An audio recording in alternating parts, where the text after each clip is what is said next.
Samantha, welcome to the Light Path podcast. Thank you so much for having me on. Oh, you're so welcome. It's such a nice way to begin 2025 to chat with someone who has walked so many different paths Mhm. and always in her light. And I think that's one thing from afar that I've always admired about you and noticed about you. So, what a treat to get to share this time with you today. Thank you so much. And yeah, I think these conversations are really important, the creativity that surround them. So yeah, thank you for facilitating such conversations. I'm really excited to dive into the world of Marigold. For those Hmm. that are just tuning in, I'm sure you already know, but Samantha has launched what I thought was a bit of a reverse card, if I'm honest, like a children's book. Okay, girl. Um, and having read it through the eyes of energetics, having read it through the eyes Hmm. of spirituality, but also having read it through the eyes of my old world as a primary school teacher. Um, it has I mean, it's covered in gold stars, but it has so much gold in it. So I can't wait Oh, but I can't help myself. I've got to us back to the beginning. hmm. 21 years old, you started jewelry business on a kitchen table. What do you think that young woman didn't know then that you're happy Hmm. she didn't know then?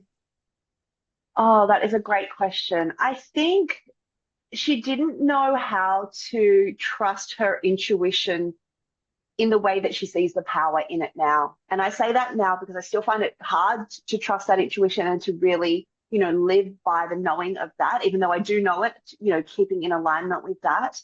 But I think over the years, just the second guessing myself and the imposter syndrome and all those things that cause us to kind of live in this fear state, I would tell her, follow that because there is power in that. And I guess, in the Marigold conversation, that is the crux behind Marigold as well. So I think even writing a children's book does hark back to my younger self, be it at 21 or even younger.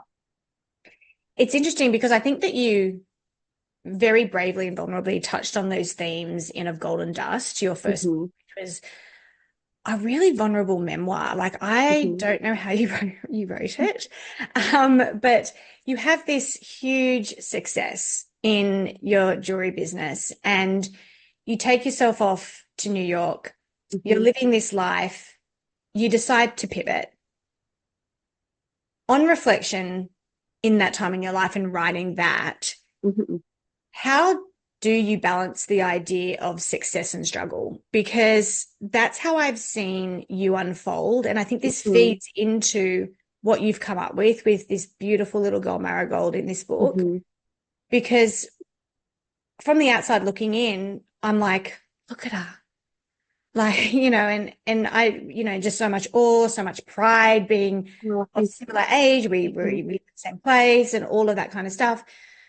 But the truth came out in that memoir Hmm. that there's success, but there's struggle. So how do you hold both of those in life and in business? Well, I think it's the reality for everyone. I think in my memoir, I'm just kind of paralleling, a lot of people are talking about it now and their own struggles and things like that. But I think in the memoir, it's very blatantly paralleled. And that's what I wanted. I wanted everyone to see, kind of here's what you would have seen on Instagram, or here's the highlight reel, or what you would have seen in the public domain. But actually, running a business is a very human venture.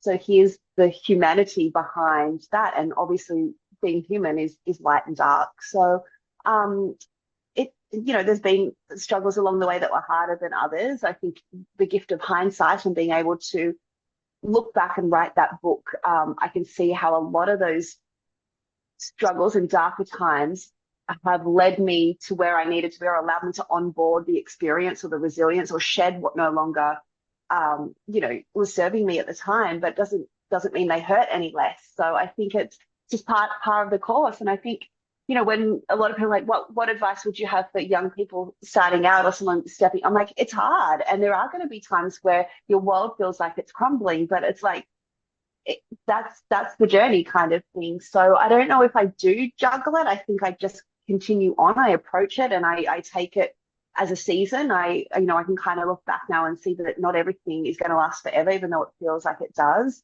But I think writing that memoir warts and all kind of style allowed me to see that things progress and things do happen. I don't say for a reason. I think that can be a bit frustrating. I think things happen for a purpose. So, yeah. Yeah, I love that. But you've made so much purpose out of all those events that you've talked about. And Mm-hmm. it feels to me like there has been some, as in all our lives, those really sharp pivots and Mm-hmm. turns that we might choose, but often we don't. Right. So, given that you are a creative and you do approach life in a expansive way, because Mm-hmm. that's what creativity allows us to do.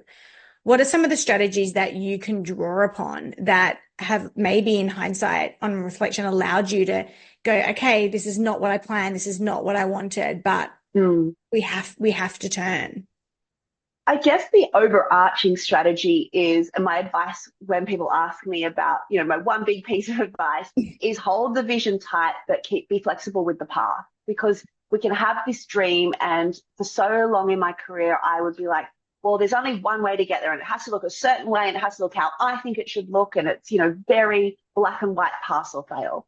What I realized over that journey is that when I look back on these kind of moments that felt like detours or closed doors or potholes or however you visualize it on that journey, were actually rerouting me to other opportunities along the way. But for a lot of it, when something happened to me or happened, with the business, I'd instantly be like, well, this is frustrating. This is the end, kind of put my head down, blinkers on, and then you don't really see all these opportunities that are presenting along the way. So it's definitely the strategy, I think, is just being flexible with it and breathing into it. And it doesn't sound very business-like, but it's kind of like we can't see ahead. I often talk about the field mouse and the eagle perspective in business. Oftentimes as business owners, where all we can see is the blade of grass in front of us and we have no perspective.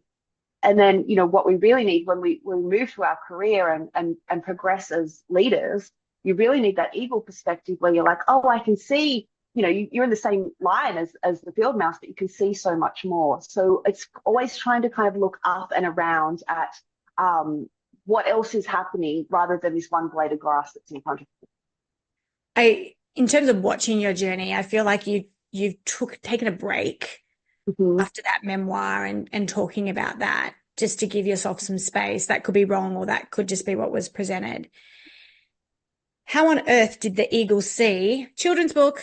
I know what I'm going to do. I'm going to talk about creativity in children because there's so much power in that. How on earth did this come about? The eagle didn't see that. I still, Okay. I think so. I come off the book tour from Of Golden Dust, and I received the idea for Marigold pretty much as a complete idea, which is quite rare in my experience. Okay. When I talk about ideas, I take my ideas incredibly seriously. I don't take myself too seriously, but I take my ideas seriously. So if in my mind's eye, Elizabeth Gilbert talks about this a lot as well, like ideas are energetic, breathing, living things. And if our human eye could see them around us all the time, there would be these ideas just floating around all the time, looking for a space to land on our heart, in our mind. And so often we're so busy living life and, worrying about things that there's just no space for them to land. So I'd finished the book tour from Of Golden Dust, and I was at home and really got the idea. The idea dropped into me for Marigold as a start, middle, end. And I was like, okay, this idea, so then my process is this idea for me? Is it for someone else? If it's for me, I'm really excited about it. I'm curious about it. So I'm like, let me see what else is happening here. So I sit down at my computer and I literally couldn't type fast enough. The ideas were just pouring, the words, were pouring through. So I got the manuscript kind of done, within 24 hours. And I'm like, this is amazing. This project's meant to be out in the world because, it came so easily. So I then send the manuscript off to my agent. My agent's like, great, we'll shop it around to all the publishers. Takes it around to all the major publishers. They all say, we love it, but no, thank you, not for us, not for us. I'm okay, no worries. We'll go to the, the indie publishers. They're like, we love it, not for us. We don't have anything available, not for us. So every single publisher in Australia has said no to this project. So, I wrote coming off the back of that book tour, which essentially was in between COVID lockdowns. So I wrote this manuscript in 2021. It's now, 3 years later, and it's just in people's hands now. So when it looks like it's happened easy, there's so much going on behind the scenes. Also a lesson for me, naively being like, this is going to be the easiest project ever. Wasn't. And it's taken that long to kind of get the project out into the world. So that definitely, again, and I feel like it's happened at the right time now, but throughout that process, I was frustrated. I'm like, is this even going to see the light of day? All the things. That said, why children's books? I think I never planned on doing children's books. I don't have children, but the idea arrived to me so formed and so rich. I was like, I have to write this, no matter whether it goes anywhere or not. It was just such a call to action for me to put it out into the world. So having it out now, it's had such a great response, and it's just been so heartwarming, both for young readers and adults. A lot of adults have read it and said they've burst into tears, or it's been so emotionally beautiful for them. But I think when I was, kind of sitting down and the words were flying from my mind to my fingertips, I was really writing it for my younger self, because as a creative kid growing up, so the story is essentially about a creative girl whose friends are really good at, maths and science and more academics. And their report cards say Daisy is very smart at maths and Lily is very intelligent at science. And then Marigold's report card says Marigold has a really creative mind. So she worries that she's not smart. And the journey that she goes on is the quest to finally understand that her creativity is important, her ideas have value, and ultimately that you can't spell smart without art.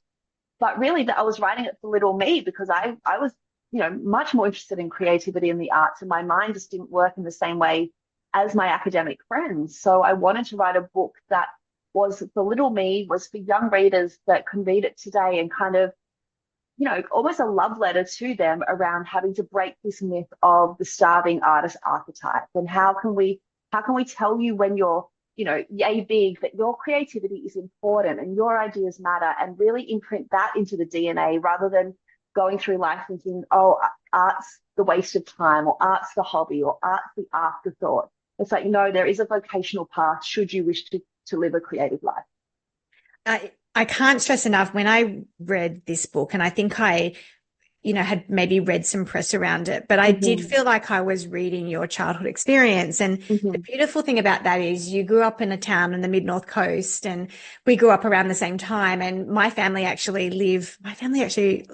live in North Haven. So I felt like, so I felt like I could really feel you in this and feel what that was like. And I was in no way a creative kid. I also wasn't an academic. And what I kind of felt was so much healing in that for me, because maybe I was just a little intuitive, sensitive soul.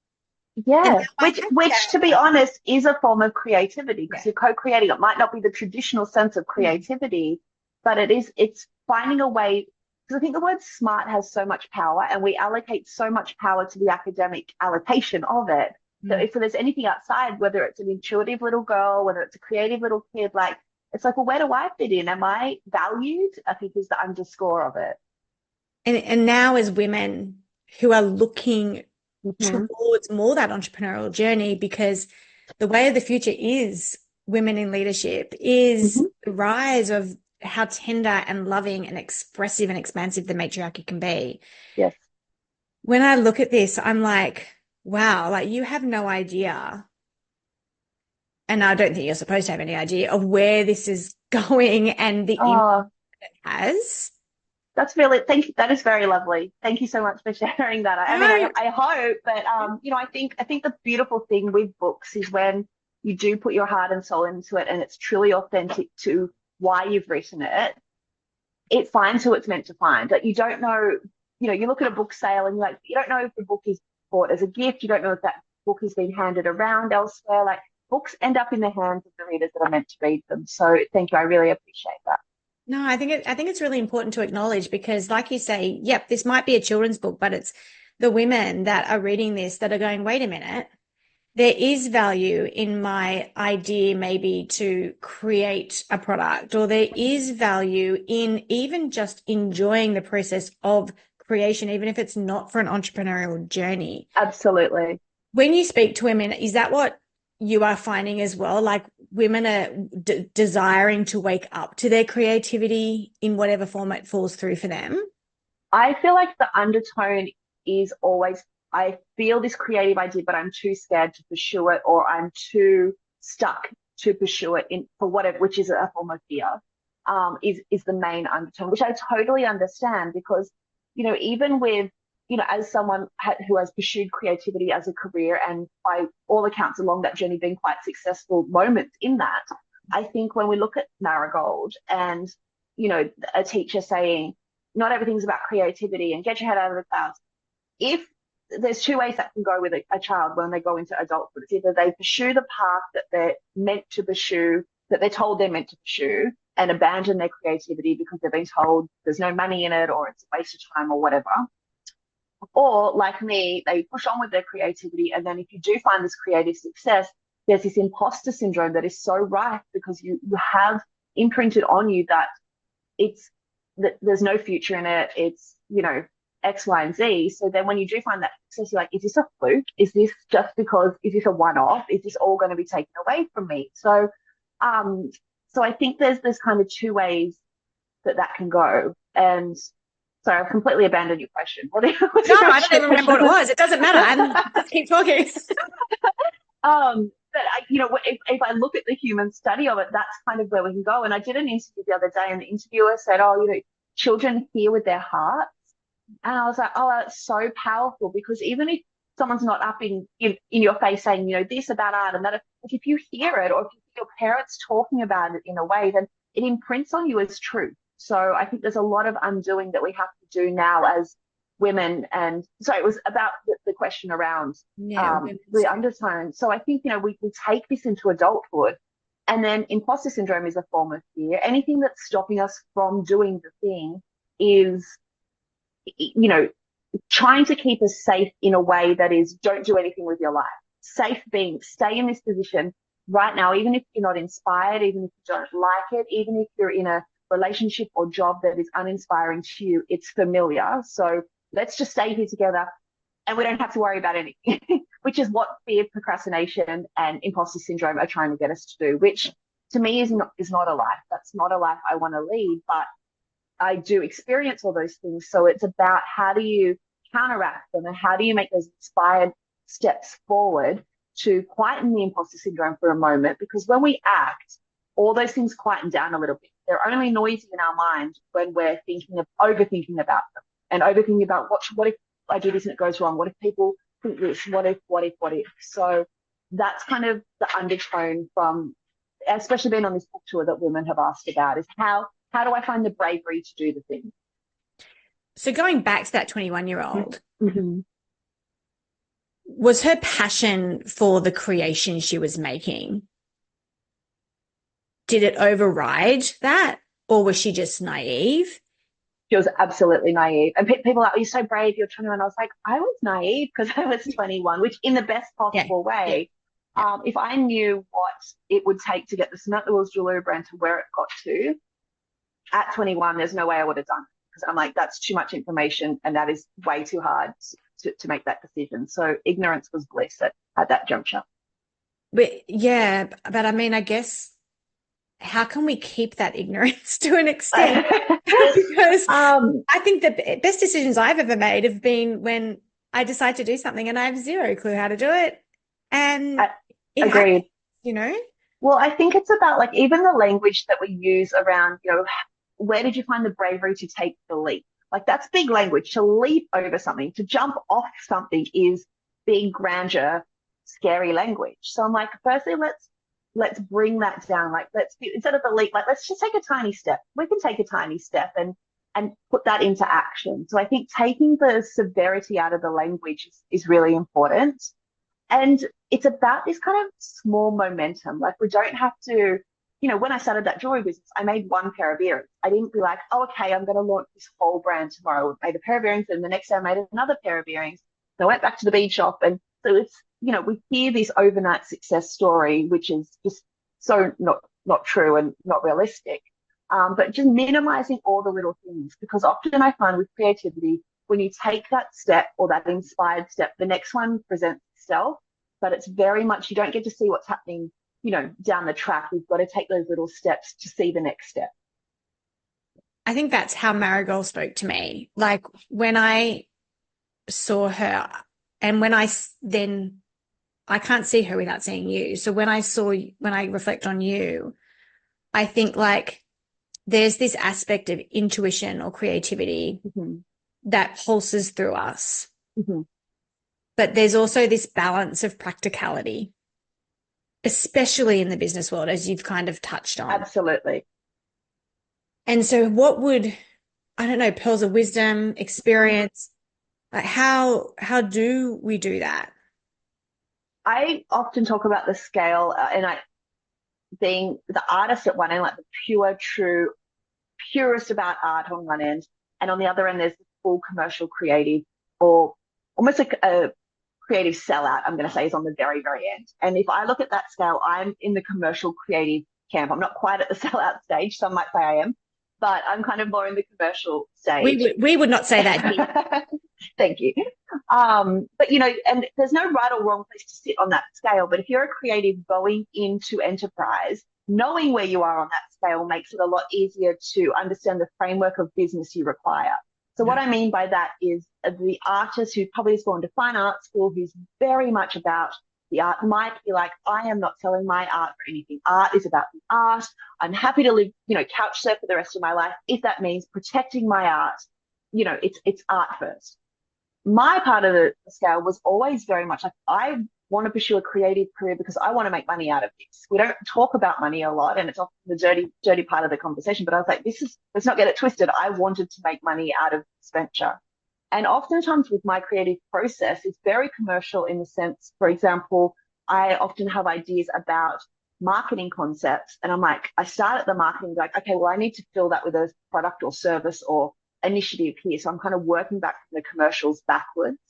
I think a lot of the time with commercial creativity, it's about compromise. So an example would be when I had the Samantha Wills jewelry business, there was a store that had, you know, at the time they had 13 or 14 stores, which was a lot of retail doors to be in. I didn't perceive them to be an on-brand account with us, but they wanted to open with a $300,000 order.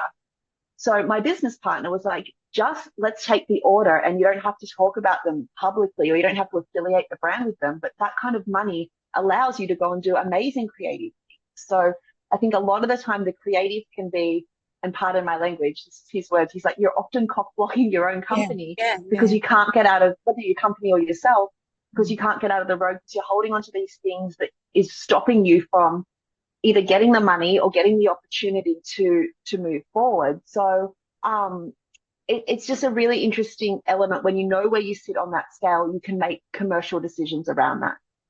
I really want to honor and very much thank you for saying the truth about money. Mm-hmm.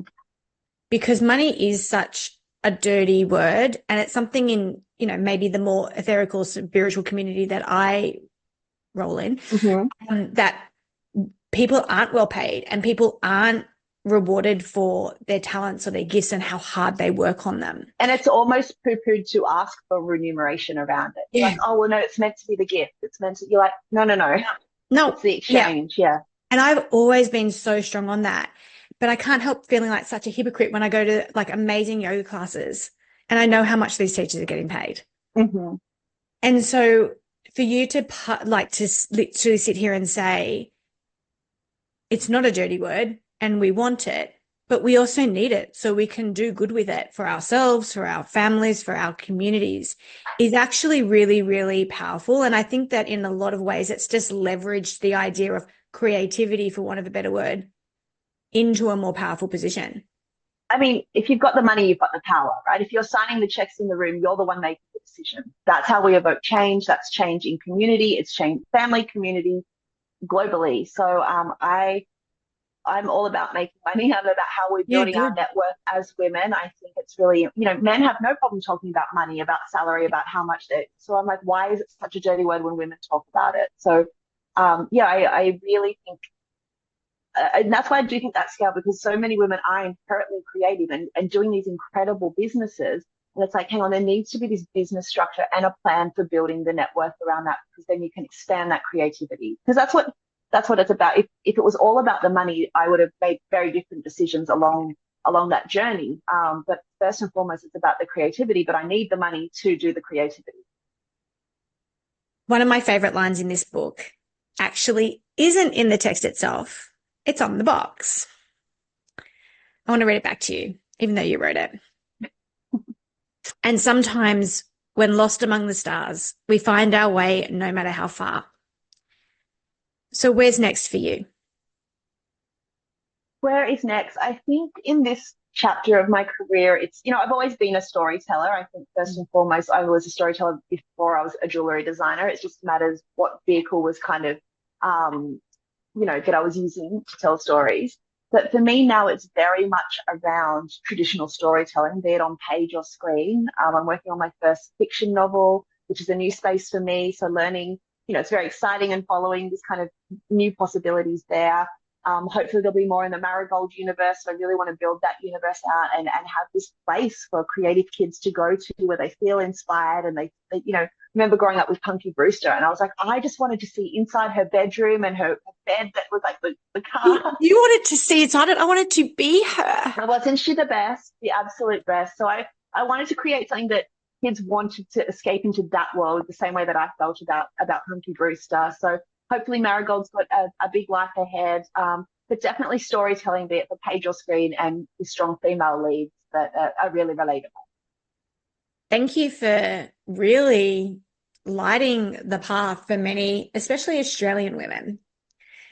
But not just in what you do, even though what you do is amazing, in more who you are and the vulnerability that you've shared, especially in recent years on your socials about the difficulties in being a woman in our mid-40s whose life has maybe not turned out the way we had scripted it. Wouldn't it be great if we could just write the fiction of our lives and then just live it? Do you know, I wonder about that because often when I work with other women on their brand, and the biggest hurdle, even in the masterclass that I have, the biggest hurdle where people get stuck is when they have to craft their own founder's story. And so I help women with how do we craft that story? What are we pulling out? And so I'm like, if we had to write our own story, I don't know if we would write enough darkness in it because we inherently don't want to experience that. So if we weren't writing the down times or when they lose it all, as you would say in screenwriting, like what's their lowest point, we're not going to write that in for ourselves. So really, if we were writing it ourselves, it would just be the high note. So I think we'd stay quite early on in that path. So in theory, I think it'd be great if we could write it ourselves, but I don't think we're strong enough to write it how we'd need it to be written. Wow. I may be getting you to write my... So you need a good group of girlfriends to be like, let's do a round table. You write mine, I'll write yours, and we'll do this one. So good. I think that there's just so much empowerment in that, though, isn't there? And I literally had a conversation with a girl that today, one of the practitioners on the Light Path, and I was saying, this is what you're fearing the most. Maybe that's where, oh, no. Not me. So I just left that and let her sit with that. But exactly what you're talking about, it's through, I think a big topic I play with is how important desires are, because I think desires are the portals to our greatest healing and expansion, because what we desire will show us where we need to grow and heal the most, I think. Absolutely. Yeah. You've been someone that's inspired me for many years. And I'm so pleased that this has been channeled by you, really, this gorgeous little character, because the impact it's going to have is going to be far more reaching, and right where it's needed, right when they're bubbers, and also inspiring to us who are already there. So thank you for your bravery, your vulnerability, but just sharing your version of creativity with the world. Thank you for being here. That is so kind. Thank you. And I really encourage everyone's got a story in them. It doesn't mean you have to go out and write a memoir, but sharing our stories is so important, because it's when we see ourselves or our experience, lived by someone else, that is the human connection, and that is the beauty of storytelling. So I try and channel that as vulnerably as I can through my work. But for anyone listening, especially if you're building brands, like having that human vulnerability element through story is just so important. So I really encourage you where you can to share that with the most open heart possible. Thank you for the vulnerability mandate. I'll see how I pick that up. But thank you so much for your time today. Oh my gosh, thank you so much.